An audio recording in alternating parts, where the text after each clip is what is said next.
Se eu pudesse te dizer como é o paraíso, eu diria que ele é assim, um espaço vazio, e nele parece existir a aparência de uma entidade individual que não o conhece. Pronto, é só isso. O paraíso tem a aparência de uma entidade que o desconhece. Algo tão simples, mas ao mesmo tempo tão paradoxal, tem dado origem a milhares de contos, histórias, fábulas, tentando explicar essa relação entre a realidade e a projeção da ilusão sobreposta. E além disso, parece ser um motivo de grande confusão e sofrimento por parte dessa aparência projetada. Qual a origem dessa aparência? Por que ela desconhece a realidade? Essa aparência não tem origem. Ela simplesmente é. Deus consumou algum ato sexual para que Maria engravidasse? Não. Jesus nasceu de uma virgem, exatamente como a história de milhares de outros avatares, que nasceram espontaneamente através do sagrado feminino, sem a inseminação dessa força absoluta conhecida como Deus. Também não podemos ignorar a semelhança do nome Maria e Maia. Maia dá origem a uma manifestação física sem qualquer intervenção de Deus. É como a natureza manifesta, que dá origem a todo tipo de vida o tempo inteiro, continuamente. A aparência desconhece a realidade, pois a sua natureza é o engano. De novo, simples assim. Como o próprio nome já define, é uma aparência, e por ser transitória, desconhece o substrato imutável onde é projetada. Mas então, por que não é projetado na realidade a própria realidade? Por favor, né, Chaves? Olha essa pergunta que você acabou de fazer. Se a realidade tivesse como aparência a própria realidade, seria redundante, seria nada projetando nada. E além disso, nem seria uma aparência. Se fosse assim, você não estaria aqui fazendo essa pergunta. Você estaria como em sono profundo, ou morto. Mas já que você está aqui, e eu também, nos propondo a investigar essa dúvida, vamos lá.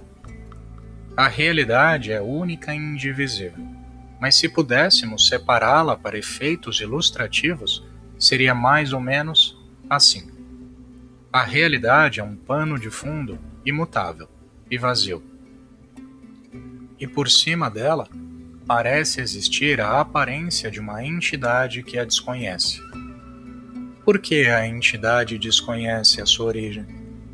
Pois ela só conhece a sua própria manifestação transitória. Por cima desta aparência, nós temos o intelecto, a mente e os pensamentos a respeito de sua própria aparência projetada. Tudo que a aparência pode conhecer, nomear ou identificar são desdobramentos posteriores dela mesma. Por este motivo, a aparência é a autora e desfrutadora de suas próprias ações em seu mundo manifesto de aparências transitórias. É aqui, neste mundo, que por conta da ignorância da natureza real da aparência, ela se envolve em todo tipo de conflito, gerando os pensamentos, que navegam entre os pares de opostos, de atração, aversão, conflito, compreensão, ódio, amor, desejo, repulsa, etc. A aparência está presa em sua própria jaula. Ela, por sua própria natureza, desconhece a realidade imutável e está destinada a passar a vida inteira percebendo apenas seus próprios desdobramentos internos, que são a causa de todo o sofrimento causado pela sua natureza incompleta.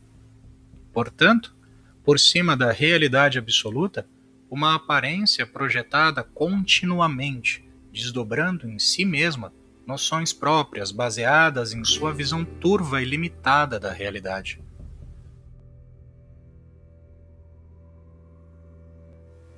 Como então é possível sair deste ciclo de identificação com o falso, a fim de perceber a realidade intocada e absoluta?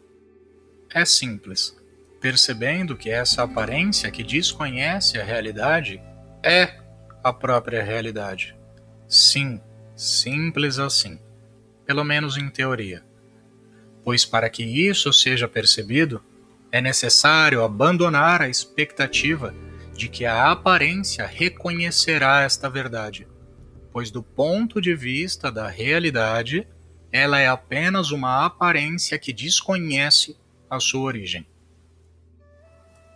Eu vou repetir, pois aqui as coisas podem ficar um pouco confusas para a entidade projetada e sua mente. Do ponto de vista da realidade, a aparência é apenas um movimento sobreposto que desconhece a própria realidade. Percebeu? Do ponto de vista da realidade, a aparência desconhece sua origem. O desconhecimento da realidade do ponto de vista da aparência é, em si própria, a realidade absoluta. Sendo a realidade um único bloco indivisível de consciência absoluta, a divisão entre entidade e pensamentos é uma opção acessível através do intelecto e seus movimentos mentais, que são a capacidade da realidade de se identificar e se ver como sendo a própria aparência projetada. E como essa capacidade é manifestada? Levando a atenção para a aparência e tomando para si os frutos das ações e desfrutes dessa entidade ilusória.